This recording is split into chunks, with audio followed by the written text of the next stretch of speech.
Hi guys, Alex Peak Performance Reviews. Welcome to another vlog and welcome to another video on the Supra. You'll see. Sorry if you are getting tired of these Supra videos, but obviously content. We're keeping obviously the stuff out, and at the end of the day, this is my life, so this is what happens. So I'm going to give you an update on a few things we're doing. Obviously, if you've been watching our videos, you would have seen that I was building a custom special two catch can race setup, and obviously that involved me getting a lot of welding done. I don't do much welding and I'm not a very good welder, so I took it to the guys at Pearson Fabrications. Links in the bio to where you go. Ask for Aaron, absolutely legend. I'm going to show you some of the stuff he's done. It is absolutely awesome. We're going to be popping it on today. We're going to be firing the Supra back up for the first time in a couple of weeks, since we've had it down because we've been doing the catch can stuff. But yeah, let me show you what I've got. So here they are, all fabbed up. If you would have heard what I was saying, we had these were the original two ports. We had to add a third port because of the location of everything. This is roughly where it had to end up going. I wouldn't say it's not ideal because it's not perfect, but this would have been perfect, but it catches on too many things. I think the ABS unit, or the master cylinder, should I say. This is just about the okay zone for us to have. And to be fair, this side is easy going to be shallow down to here. To be fair, no drain on this one. It shouldn't need emptying, but you can easy enough. On the lowest port, you just pull this and let it drain out. Lift it up off when you take it off the tab there. But yeah, this is basically Aaron's work. Superb alley weld. Onto the width bits. 2-port large catch can, which sits perfectly in the stock engine bay as such. Well, not stock, but you know what I mean. And then I've had to buy this, which is, it's probably Chinese, but it's so hard to find anything like this unless you get all of that fabbed up. So this kind of almost chrome aluminium setup here, I had to buy some extra ports, dash 16 and 16 if you like, and 12, and these two have been welded up on there as well, all port flowed and matched. And then he's basically, where there was 3 ports this side, he's welded and cleaned this side. I think he's done a bit more. Yeah, I think that's it actually. And there's a port on top as well, and he's welded that up and cleaned it off. So yeah, this should do the job. Obviously we're going to put a big dash 16 line. Oh, I know I've got one more bit, if I remember where I put it. Let's have a look here on the car. He's also done this as well. So this is a stock fitting, again port matched, and this flange is thankfully aluminium, or Toyotaminium. It's very sometimes special type of weird alley, but it's an aluminium. It's welded really well by Aaron again at Pearson Fabrications. Again, links in the bio. Mega job, done a brilliant job of that, and that is on there solid. And yeah, just put a new gasket on there, may put a bit of sealant on there as well, and that's just going to go on the block where I took it off. And yeah, basically the dash 16 then goes up, and it will go into the catch can, which is over there somewhere, and then that catch can, the port, you then go into the other top higher port, which is dash 12, and it will then go into the third port in the bigger width bits catch can. And then the 2 original ports that are out here are going to go and run into the catch can as they were and should have. Hopefully when we start it up and we run it, it should be keeping nice and dry in the catch can. That's the theory, that's what we're hoping to see, so fingers bloody crossed. If not, back to the drawing board. I think if it doesn't work, we may need to add baffling in this somehow. It's easy enough to, we could maybe put some really solid, good, strong stuff that isn't going to break down and maybe stuff it in there. That's one thing that may help. Baffling may help, but I'm just going to see how this works first, and we're going to go from there. So we're going to fit it now, and I'll show you the end result in a moment. I'm trying to get somewhere where the sun's not in my eyes. It's really nice and bright actually in the UK here at the moment. 18-19 degrees, beautiful. That's actually quite hot for people in the UK. For people in Australia, New Zealand, America, in certain places, I'm sure it's not hot at all. But anyway, it's lovely. I've got this on because there is a bit of a wind, actually, and it's very early in the morning. So actually, it's not quite 18 at the moment. It's about 12. It's actually still really, really pleasant. I will take this off fairly shortly. More work going on the Supra. I'm just going to quickly show you how we're getting on, actually, because I would have already started this video and you would have seen what I was talking about, what we're doing. So yeah, the catch can's all mounted up with its K&N filter. That is going to basically do this. Is going to go that way. I think we're going to have the oil line go through the kind of triangular gateway of where the strut brace will be, and then it will go immediately down, and then we're going to put it down along the body here, and then down, and then loops into the catch can, which is really neatly mounted facing down. You'll see it in a mo. That's where it sits. It looks like it's quite close to the tyre. It is. That's why we definitely don't want it to leak. Fittings are all obviously welded on there, so that line will go down to there, and then we need one line to go across the front of the engine somewhere, and then it's going to go to this little sump, or just above the sump fitting, which we've got mounted. Should be able to show you. Goes off just down here, so that's on, and then we'll put fitting on there, 90 degree. Then it'll loop down that way, and yeah, happy days. After that, if anyone will know, I obviously a long time ago I went back to stock, and this stock bumper come with the standard like kind of almost like plastic poly like lip. It's all fractured, all weatherized, and not weatherized, sun soaked, and almost started to go grey. It's horrible. Anyway, I have got an RMM carbon fibre splitter, which is going to be going on. I'm going to try and do that today as well. Quite a few fixings and fittings on this, but shouldn't take much more than an hour and a half to get it on and off. So we're going to do that, and then we'll put the strut brace back on, and this will be ready to fire up. Fingers crossed. So we measured up a line. I've got a little mark there. I'm going to cut the line with our angle grinder. Real mess in here, sorry guys. And then yeah, I'm going to cut the dash 16 line, get the fittings on, which are always fun and games, and then yeah, fit the lines. Right, that's all cut, lovely and neat as well. Big up Exo Racing again. These lines also come from Exo Racing, and they're awesome because actually I've had some other lines from other companies and they're really hard and brittle and hideous. These have got real loads of flex in them, so you can really bend them around without them chewing up and getting restrictions in the pipe. They're lovely. They're really, really good. I don't know where they're getting them from, but yeah, mega. So yeah, big up Exo Racing. Yeah, let's get these bits on.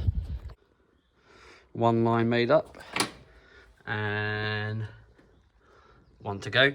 Actually, another thing is worth noting, these Exo Racing ones are however they get them, these fittings as well go so nicely onto the hose, and the hose seems to have a little bit more bore size, so the kind of nipple almost on these seem to go in easier before you need to start a thread, which is really, really good. So when they get on and then you wind them on, you even barely need a clamp. It's ideal that you have a clamp to hold these in and wind them in, but you can do it literally without, which I am having to do.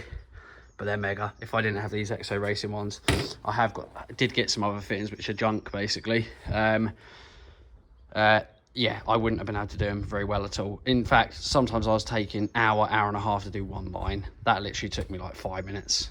Awesome. Right, so the catch can is all done. It is quite a hard bit of a hard job to do. Lines all fit. There's a few that need to be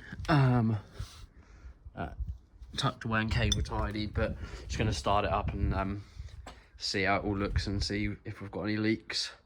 Fingers crossed we haven't. First start up on the new battery, and first start up with the new catch can, so a bit scary, but it's got to be done. So let's check out, see if we've got any leaks.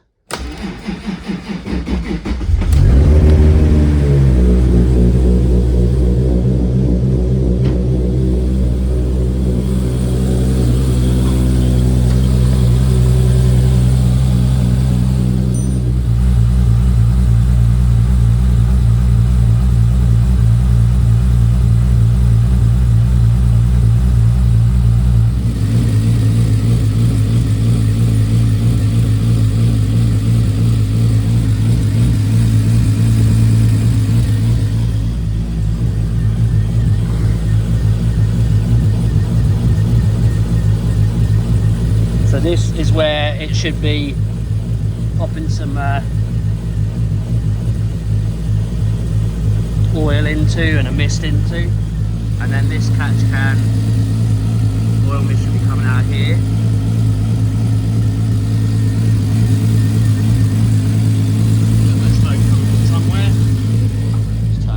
Okay, so everything basically isn't leaking, and I had a bit of smoke, and what it was is it looked in the end like it was, and you could see like almost a powder residue going on things. It's normally telltale signs when something's one of these heat resistant sleeves is basically catching on something and burning up a little bit. Obviously extreme temperature from these manifolds. It is that line down there. Basically it was really, really close. It's so hard because I think it's an oil temp probe, and it literally goes right against that manifold. I think I've now got probably 6, 7, 8 mil clearance, basically just cable tied up. So I'll keep an eye on that, and hopefully that should do the job. I'm going to start it back up again just to check for leaks with it running.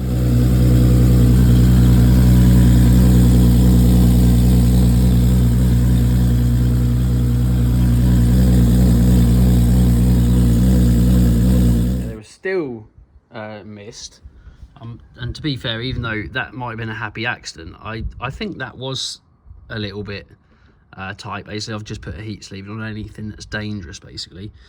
That's now better, but it looks as though you can probably see some little oil splatter.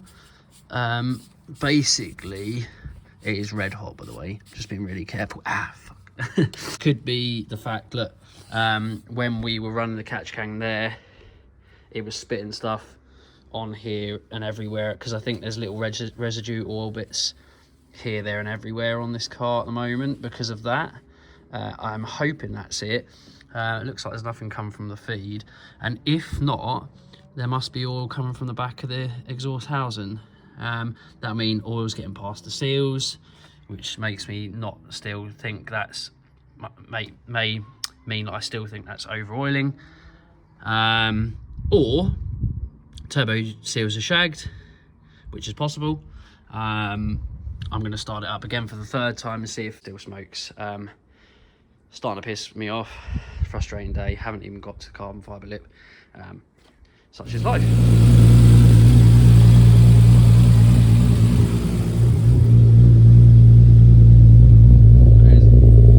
mean, that's perfect. So there's nothing out the back there. So I don't think there's anything wrong really. I think maybe that was all it was. If you can still hear me.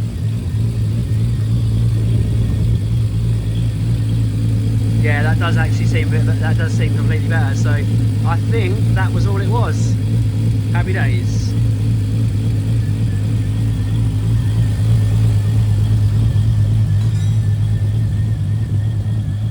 Right. So yeah, catch can's done. I've checked every line, and yeah, it's not leaking at all. So like I say, the 2 ports that are originally there, they go into the top of the can. Then this one comes down into the secondary catch can, which is there, and then there's a big dash 16 line that actually runs kind of to the back of the engine, then into the port there, and then yeah, and that's it. Yeah, and that's basically it. So it kind of goes from out of there first, although obviously that they will obviously have a catch as well. So it's almost like it's semi-closed loop in itself as such, because obviously that goes into the catch can there, that catch can goes into here, and then those go there, and then it vents. Yeah, so I mean, I've run it 3 times, and it has got obviously its little line here that will tell us if there's oil in there. It breathes, and you can see an oil mist, which is absolutely fine as long as that's all it is. Obviously I haven't introduced big boost to this or anything like that, so we'll have to go road testing, which I'll do another day, to know for sure if all's good. But so far so good, no leaks. Yeah, we'll have to just move on and see. But yeah, the car is I'm just basically about to take this stock little lip off, and I've got a sexy new carbon fibre lip to go on. RMN carbon fibre lip. And yeah, looking good. Get that on next week. And yeah, the next jobs will be, yeah, like I say, put the carbon fibre lip on. Trying to think what else actually. Not much else really. Test the car, get some new maps on the car, and other than that, I think that's pretty much it actually. I think that's it really. Just test. Get the front lip on. Drag radials or street ETs, should I say, mounted onto my secondary set of Enkeys that I have there, just there. And yeah, I think that's it really. Do still need to get the a new wiring. Well, we've got a little mini wiring harness that the guys at Race Cow had done for the AccuSump. And that's about it really, to be honest with you. I don't think there's anything much else to do. The car's ready to rock and roll, introduce a lot more boost to. And yeah, happy days. Guys, thanks for watching. As always, like, share, comment, subscribe. See you again in the next one. Bye for now.